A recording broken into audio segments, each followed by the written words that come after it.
Vincent Torres adjusted his silk tie as he stepped out of the gleaming glass tower that housed his company's headquarters. The afternoon sun cast long shadows across the downtown plaza, and the scent of fried dough and cinnamon drifted through the warm air. His assistant had scheduled back-to-back meetings for the entire week, and this 15-minute break was the only breathing room he'd had in days. The churro cart sat at the corner of 5th and Maple, run by an elderly man who'd been there for decades. Vincent had discovered it during his early days as a struggling entrepreneur, back when a $3 churro was a luxury he could barely afford. Now, despite having restaurants across 3 states clamoring for his investment, he still preferred Miguel's cart to any 5-star dessert. "The usual, Mr. Torres?" Miguel asked, already reaching for the cinnamon sugar. "You know me too well, my friend." Vincent handed over a $20 bill and waved away the change, as he always did. The plaza bustled with the usual Friday afternoon crowd. Office workers rushed toward the metro station. Street performers set up their equipment, and families with small children navigated the fountain area. Vincent took his first bite of the warm churro, savoring the crispy exterior and soft interior, when he heard a voice that sent a jolt through his chest. "3 strawberry churros, please. Extra whipped cream on all of them." He turned slowly, certain his mind was playing tricks. But there she stood, just 10 feet away, her dark hair pulled back in a practical ponytail, wearing jeans and a simple blue sweater that somehow made her more beautiful than he remembered. Natalia Brooks, the woman who had disappeared from his life 7 years ago without explanation, leaving only a brief note saying she needed to find herself. Vincent's churro suddenly tasted like cardboard. His heart hammered against his ribs as memories flooded back. Late-night conversations on her apartment roof, her laughter during their impromptu road trip to the coast, the way she'd believed in his business dreams when everyone else called him foolish. And then, the morning he'd woken to find her gone, taking nothing but her clothes and leaving behind the small silver bracelet he'd given her for their 2-year anniversary. "Mama, I want chocolate sauce too," a small voice piped. "Up!" Vincent's gaze dropped and his breath caught in his throat. 3 children stood beside Natalia, holding hands in a chain. 3 identical little girls with dark curls and eyes that shifted between green and brown depending on the light. They couldn't have been more than 6 or 7 years old, dressed in matching denim overalls with different colored shirts underneath. 1 pink, 1 yellow, 1 green. Triplets. Natalia had triplets. The realization hit him like a physical blow. He watched as she paid Miguel, her hands trembling slightly as she counted out exact change from a small coin purse. The children bounced excitedly, their chatter filling the air with talk of playground plans and homework already finished. "Come on, girls. Let's find a bench," Natalia said, her voice carrying that same warm tone he remembered from their countless phone calls. Vincent stood frozen, his half-eaten churro forgotten in his hand. He should walk away. She'd made her choice 7 years ago. She'd chosen a life without him, but his feet moved of their own accord, following her toward a bench near the fountain. The girl in the pink shirt looked up first, her curious eyes meeting his. "Mama, that man is staring at us." Natalia turned, and the color drained from her face. The bag of churros slipped from her fingers, landing on the concrete with a soft thud. For 3 seconds, maybe 5, they simply stared at each other across the divide of 7 years and 1,000 unspoken words. "Vincent," she whispered, and hearing his name from her lips again sent another shock through his system. "Natalia." He found his voice, though it came out rougher than intended. "It's been a long time." The triplets watched the exchange with open curiosity. The girl in yellow tugged on Natalia's sleeve. "Mama, do you know him? Natalia's eyes darted between Vincent and her daughters, panic flashing across her features. "We used to be friends, a very long time ago." "Friends?" Vincent repeated, the word bitter on his tongue. They'd been so much more than friends. They'd talked about marriage, children, building a future together. Then she'd vanished like morning mist, and he'd spent months trying to understand what he'd done wrong. He looked at the children again, really looked at them. They were beautiful, with Natalia's delicate features and her expressive eyes. The girl in green had a small birthmark on her left cheek, just like Natalia. But there was something else, something in the shape of their faces and the set of their jaws that seemed hauntingly familiar. "How old are they?" The question came out before he could stop it. Natalia's face went from pale to ashen. She gathered the fallen churro bag, her movements jerky and uncoordinated. "We really should be going. Say goodbye to the nice man, girls." "But we just got our churros," the pink-shirted girl protested. "We'll eat them on the way." Natalia's voice had taken on an edge of desperation. She grabbed the hands of the two nearest children, and the third quickly latched onto her sister's hand. Vincent stepped forward, not threateningly, but deliberately. "Natalia, wait. We need to talk." "No, we don't. That was all a lifetime ago." She tried to move around him, but the fountain was on one side and a group of tourists on the other, blocking her escape. "How old are they?" he repeated, his voice dropping to barely above a whisper. "Because they look about 6, maybe 7. And if I'm doing the math right, that would mean—" "Don't." Natalia's eyes filled with tears. "Please, Vincent. Not here. Not now." The girl in yellow looked between them with growing concern. "Mama? Are you okay? You look sad." "I'm fine, sweetheart." Natalia blinked rapidly, forcing a smile that didn't reach her eyes. "We just need to go home." Vincent reached into his jacket pocket and pulled out his business card. His hand shook slightly as he held it out. "Call me, tonight. We need to have this conversation, and you know it." For a moment, he thought she might refuse. Then, with a quick, almost furtive gesture, she snatched the card and shoved it into her pocket. "Goodbye, Vincent." She hurried away, the triplets half running to keep up with her pace. Vincent watched them disappear into the crowd, his mind racing with calculations he didn't want to make. 7 years since she left.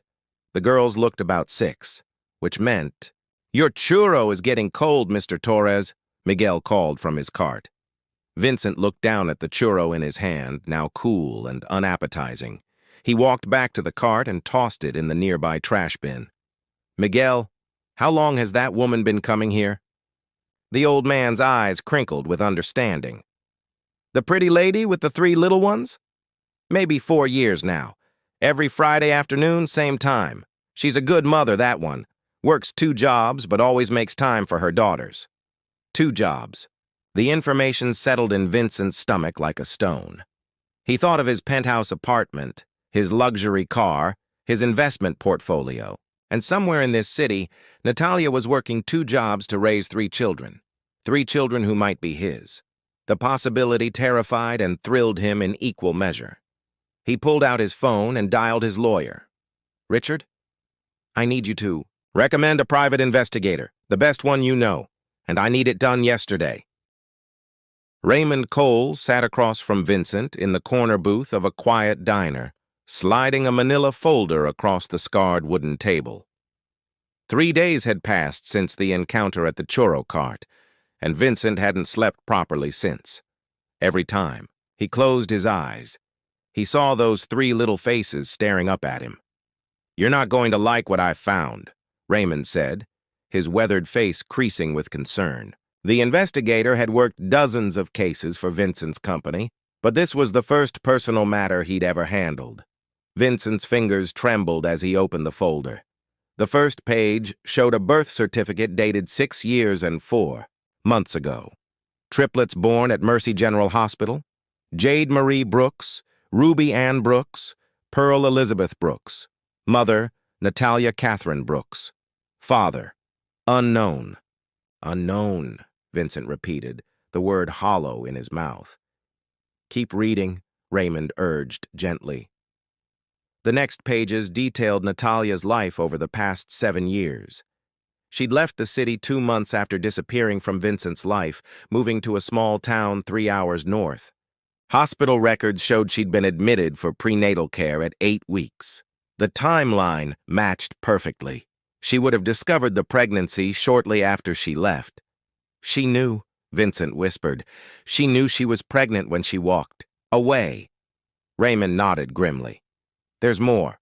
She works at a bakery from 5 in the morning until noon, then does bookkeeping for a small law firm from 1 until 6. The triplets attend public school and an after-school program she can barely afford. She's been rejected for 3 different loans in the past 2 years. Her car is 15 years old and breaks down regularly. Vincent flipped through photos Raymond had taken from a distance. Natalia loading groceries into a rust-spotted sedan. Natalia holding hands with the triplets as they walked into school. Natalia sitting alone on a park bench, her face buried in her hands while the girls played nearby. Her mother helps when she can, Raymond continued. But she's got health problems of her own. Natalia's basically doing this alone. And Vincent, those kids, he paused, pulling out his phone and showing Vincent a zoomed-in photo. They have your eyes. Same exact shape, same color in the right light, and the one in the green shirt has that distinctive Torres widow's peak. I've seen your family photos in the business magazines. Vincent's throat tightened. Pearl. The girl with the birthmark had his family's hairline, the same one his father and grandfather shared. The evidence was overwhelming, yet part of him had hoped he was wrong. Where does she live now? Raymond hesitated. Vincent, maybe you should have a lawyer present when you... Where does she live? The investigator sighed and wrote an address on a napkin. 3rd floor. Apartment 3B. But think carefully about what you're going to say. Those little girls don't know anything about you. Vincent left $200 on the table for a $30 meal and drove across town with his knuckles white on the steering wheel. The apartment building was in a decent neighborhood, but the structure itself had seen better days. Peeling paint, a broken intercom, and a lobby that smelled of old carpet and cooking spices. He climbed 3 flights of narrow stairs and stood before Dr. 3B, his heart pounding so hard he could hear it in his ears. From inside came the sound of children laughing and Natalia's voice saying something about homework and dinner. Vincent knocked. The laughter stopped. Footsteps approached. And then Natalia's voice, cautious. Who is it? It's Vincent. We need to talk, Natalia. Now. Silence stretched for 10 seconds. Then the sound of a chain sliding and multiple locks turning. The door opened just wide enough for Natalia to slip into the hallway, pulling it shut. Behind her. She wore a flour-dusted apron over old jeans, and her hair was escaping from a messy bun. How did you find me? Her voice shook. Does it matter? Vincent held up the folder. I know, Natalia. I know about the timeline. I know they're 6 years and 4 months old. I know you found out you were pregnant right after you left. Tears spilled down her cheeks, but she didn't deny it. Vincent, please, don't do this. Don't do what? Don't acknowledge that I have 3 daughters I've never met? Don't ask why the woman I loved disappeared while carrying my children? His voice rose, and he forced himself to lower it. You owe me an explanation. Mama? A small voice came from behind the door. Are you okay? Natalia squeezed her eyes shut. I'm fine, Ruby. Stay inside with your sisters. Let me in, Vincent said. Let me meet them properly. They don't know about you. They think their father didn't want them. The words hit like a punch to the gut. You told them I abandoned them? No. I told them their father didn't know about them, which is true. Natalia wiped her face with her sleeve. Vincent, you were on the verge of losing everything 7 years ago. Your business was failing. You'd mortgaged your apartment. You were living on credit cards and hope. So you decided I couldn't handle being a father? I decided you couldn't handle being responsible for 4 people when you could barely take care of yourself. Her voice cracked. Do you remember what you told me 2 weeks before I left? You said you were terrified of failure, that the pressure was crushing you, that some days you couldn't breathe from the stress. Vincent remembered. He'd been at his lowest point, 6 months from bankruptcy, facing the collapse of everything he'd worked for. Then I found out I was pregnant with triplets. Natalia continued, her voice dropping to a whisper. Triplets, Vincent. Do you know what that meant? 3 times the medical bills, 3 times the baby supplies, 3 times everything. I couldn't tell you. It would have destroyed you. So I left and handled it myself. You should have let me make that choice. You're right. Fresh tears streamed down her face. I know you're right, but I was 24 and terrified, and I made the best decision I could at the time. I thought maybe once I had them, once they were older, I could reach out. But then I saw you on the news, saw how successful you'd become. And I thought... You thought what? I thought you'd hate me for keeping them from you. Or worse, that you'd try to take them away because you could afford better lawyers, better everything. Her shoulders shook. They're my whole world, Vincent. I can't lose them. The door creaked open, and 3 pairs of curious eyes peeked out. The girls had clearly been listening to every word. Mama, Jade said softly, is this man our papa? Natalia's face crumpled. She looked at Vincent, her eyes pleading for something, understanding, forgiveness, mercy. Vincent crouched down to the children's level, his vision blurring. Yes, he said, his voice thick with emotion. I'm your father, and I'm very, very happy to finally meet you. The first Saturday morning visit felt like walking through a minefield. Vincent arrived at the apartment at 9 o'clock sharp, carrying 3 wrapped boxes and a knot of anxiety in his chest. He'd barely slept, spending hours researching what 6-year-old girls might like, second-guessing every choice. Natalia opened the door with dark circles under her eyes that matched his own. They've been awake since 6, she said quietly. They have about 1 million questions. The apartment was small but immaculately clean, filled with handmade decorations and photos of the triplets at various ages. Vincent's chest ached, looking at all the moments he'd missed. First steps, first day of school, birthday parties with homemade cakes.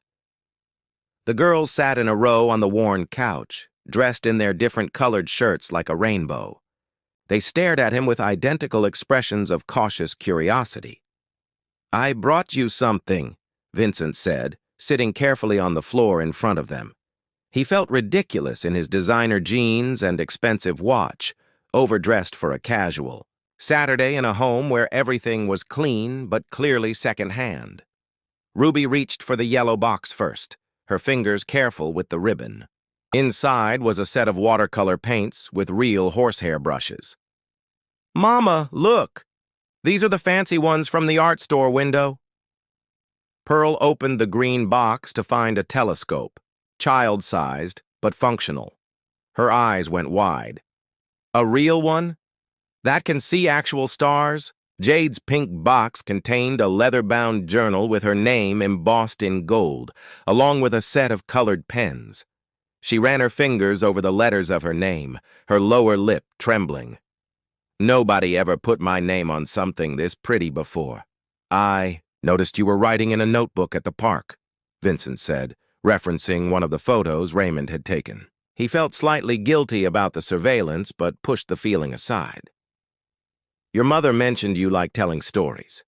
Natalia shot him a surprised look. She hadn't mentioned anything of the sort, which meant he'd done more research than she'd realized. How did you know I like art? Ruby asked. And that I want to be an astronaut? Pearl added. Vincent smiled, though his heart hammered nervously. I asked your teacher. She said Ruby paints during every free period, Pearl checks out every space book in the library, and Jade writes stories about magical kingdoms. You talked to Miss Henderson? Jade's eyes narrowed with suspicion. When? Yesterday afternoon, I wanted to know about my daughters. He let the words settle in the air between them. I have 7 years to catch up on. I figured I should start learning everything I can. The wariness in their expressions softened slightly. Natalia sat down in the threadbare armchair, her hands twisted together in her lap. Vincent could see her fighting the urge to intervene, to protect them from potential disappointment. Our mama works really hard, Ruby said suddenly, her chin lifting with fierce protectiveness. She makes us breakfast every morning and helps with homework and reads us stories even when she's tired. I can see that. Vincent looked directly at Natalia. Your mother is the strongest person I've ever known. Something shifted in Natalia's expression, a crack in the walls she'd built around herself. Over the next 4 weeks, Vincent established a careful routine. Saturday mornings at the apartment, helping with breakfast and homework. Tuesday evenings at the park, pushing swings and playing tag until the streetlights came on. Thursday afternoons picking them up from school, taking them for ice cream while Natalia caught up on sleep. He never pushed for more, never demanded overnight visits or holidays, never mentioned lawyers or custody arrangements. He simply showed up, consistent and reliable, proving through actions rather than words that he could be trusted. You're being too cautious, his lawyer Richard warned during a lunch meeting. You have rights as their father. You could petition for joint custody, establish a formal agreement. I'm not interested in rights, Vincent replied, pushing his untouched sandwich aside. I'm interested in being their father. There's a difference. What he didn't tell Richard was that he'd quietly paid off Natalia's car loan, routing it through an anonymous foundation so she wouldn't know, or that he'd arranged for the bakery owner to mysteriously discover he could afford to give Natalia a raise, or that he'd donated new computers to the school library with software specifically for creative writing and art programs. Small things, invisible things, ways to make her life easier without making her feel indebted or afraid. 6 weeks after the Churro cart encounter, Pearl's telescope accidentally revealed something extraordinary. She'd been scanning the night sky from the apartment's tiny balcony when she found a comet nobody had reported yet. The local astronomy club confirmed it was a genuine discovery. It's my comet, Pearl breathed, clutching the certificate they'd sent. They're going to name it after me. Vincent had been there that evening, helping Jade edit a story she was writing for the school magazine. He watched Pearl's face light up with wonder and felt something crack open in his chest. I'm proud of you, he said, and meant it with every fiber of his being. Mama, Pearl said slowly, looking between Vincent and Natalia, can Vincent come to the naming ceremony as our papa? Natalia's eyes filled with tears. She'd been softer lately, less guarded. Sometimes Vincent caught her watching him with the girls, her expression unreadable but no longer purely fearful. If your papa wants to come, she said quietly, then yes. The naming ceremony was held at the local university. Vincent sat between Jade and Ruby, with Pearl on Natalia's other side. When they announced the comet's official designation, Brooks Torres C 2025, Vincent felt Natalia's hand slip into his. Brooks Torres, she whispered. They hyphenated it. Pearl asked them to. Vincent squeezed her hand, unable to speak past the lump in his throat. Afterward, at the celebratory dinner Vincent insisted on hosting at a nice but not ostentatious restaurant, Ruby knocked over her water glass. The liquid spread across the white tablecloth, and she froze, her face going pale. It's okay, Vincent said quickly, flagging down a server. Accidents happen. Mama's gonna be upset, Ruby whispered.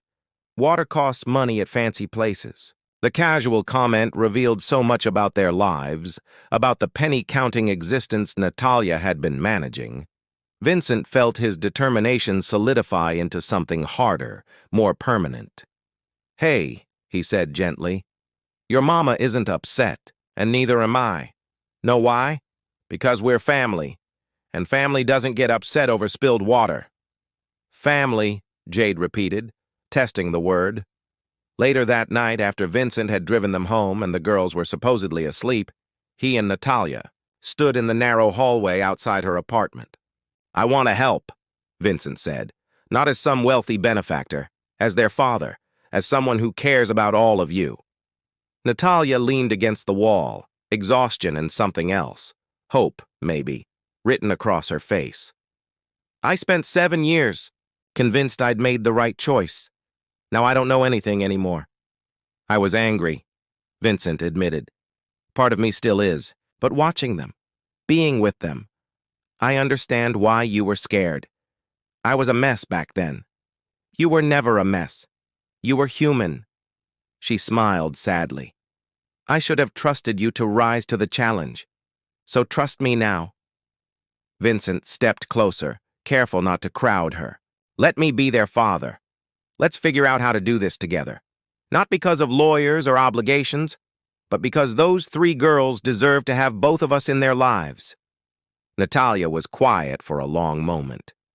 Then she pulled a small object from her pocket, the silver bracelet he'd given her 8 years ago. "I never threw it away," she whispered. "I couldn't." Vincent took the bracelet, his fingers brushing hers. The touch sent electricity up his arm, familiar and new all at once. "I don't know if we can go back," Natalia said. "I don't want to go back." Vincent fastened the bracelet around her wrist, the clasp still working perfectly after all these years. "I want to build something new, something better, something that includes 3 amazing girls and whatever future we can create together." From inside the apartment came a muffled giggle, followed by shushing sounds. Vincent and Natalia exchanged knowing looks. "They're definitely not asleep," Natalia said. "Definitely not." She opened the door to find all 3 girls pressed against it, tumbling into the hallway in a tangle of pajamas and laughter. "Were you spying?" Natalia asked, trying to sound stern and failing completely. "We wanted to make sure Papa wasn't leaving," Jade admitted. "I'm not leaving," Vincent promised, crouching down to their level. "Not tonight, not tomorrow, not ever. You're stuck with me now." "Good," Pearl said firmly, "because you still need to help me track my comet next week." "And I need help with the art show," Ruby added. "And my story needs an ending," Jade finished. Vincent looked up at Natalia, his heart full to bursting. "Sounds like I have a lot of work to do." She smiled, really smiled, for the first time since he'd found her at the churro cart. "Welcome to parenthood, Vincent Torres. Hope you're ready." He stood, gathering all 3 girls into a careful hug while Natalia watched with tears streaming down her face. Through the apartment window, the city lights twinkled like landlocked stars, and somewhere in the sky, a newly discovered comet traced its path through the darkness. Vincent Torres had built an empire from nothing, had conquered business challenges that would have destroyed lesser people. But standing in that narrow hallway with his daughters in his arms and their mother's hand in his, he realized this was his greatest achievement.